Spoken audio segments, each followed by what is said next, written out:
Hi, I'm Luke Carpenter, I'm Daniel Rester. and this is Movieholic. Today we're going to be reviewing the highly anticipated film Super 8.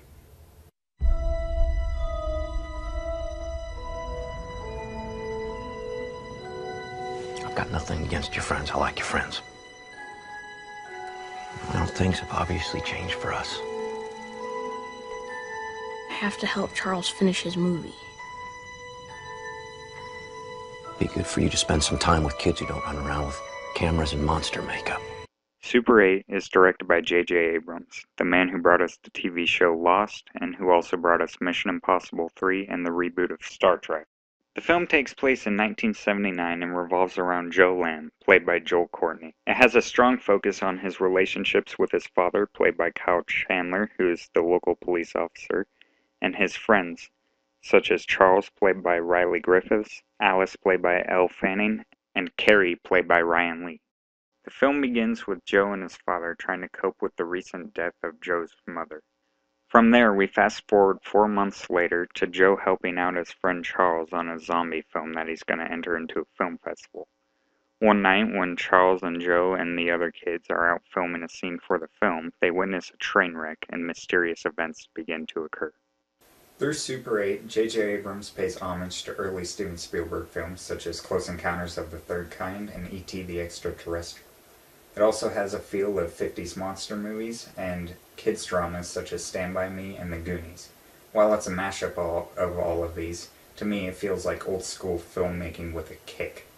And it really worked for me. I think it's one of the better films of the year so far, and it's almost a 3.5-star rating for me. But because there's some loose ends and the ending didn't quite gel with me, I'm going to give it a really strong 3 stars, and I think that it should definitely be seen. I think it's one of the best movies of the year so far.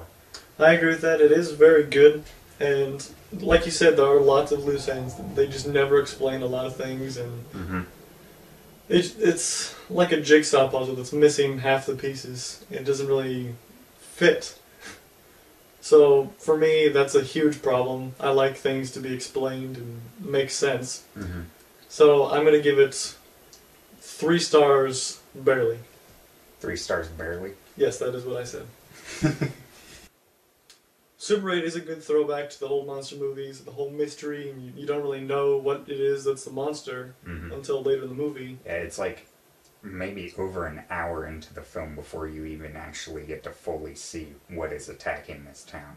It's actually, what I really was reminded of was Cloverfield, minus the camera. Yeah, which Cloverfield was produced by Abrams also. And this film, by the way, was also produced by Spielberg himself, so... One thing that I kind of had a problem with was the way the monster looked. I mean, obviously, they do have to make it scary because it is a monster. But it just looks so weird and unnatural that I couldn't imagine it as any creature, even though it is an alien. I thought it was still good looking. They did a good job with the effects on it, but I do agree with you. I didn't really imagine anything sort of looking like that, so it was a little strange for me. But what really worked for me wasn't so much the sci-fi alien part of this, but it was the character development that went into all of the child relationships. Joel Courtney brings the heart to it, while Riley Griffiths and Ryan Lee bring a lot of laughs, and then Elle Fanning brings some charm as well. And I thought that really made the film work, was the character development with the effects, which lacks in a lot of the action films nowadays. Which, speaking of the children, they had like the greatest chemistry ever. It's like they were actually best friends, and the way they treat each other is just perfect. Yeah, not a lot of movies make me think of my own childhood memories, but this film actually did because the characters seemed so authentic. Well, you said the monster sort of looked weird looking, and I thought the effects on the monster were good, but not the best effects in the movie. I actually thought some of the best special effects in the film came in the very beginning with the train wreck sequence. That whole scene was just a train wreck. It went on for like 10 minutes of 8 cars just rolling over for days, and somehow it goes past the train station and crashes. But then one of the cars flies through the building from the other side, and How does that even happen? I didn't think the scene was a train wreck at all. I think it was overextended, but I think it was very well done. Yeah. I haven't seen that good of a train wreck in a film since probably 1993's The Fugitive. Another thing that I really loved about this film, besides just the great character development and special effects, was the film within a film that Riot Lee Griffiths was filming. It was a zombie movie in there. Well, yeah, I loved how they played during the credits too. It was hilarious. And Yeah, it was really funny.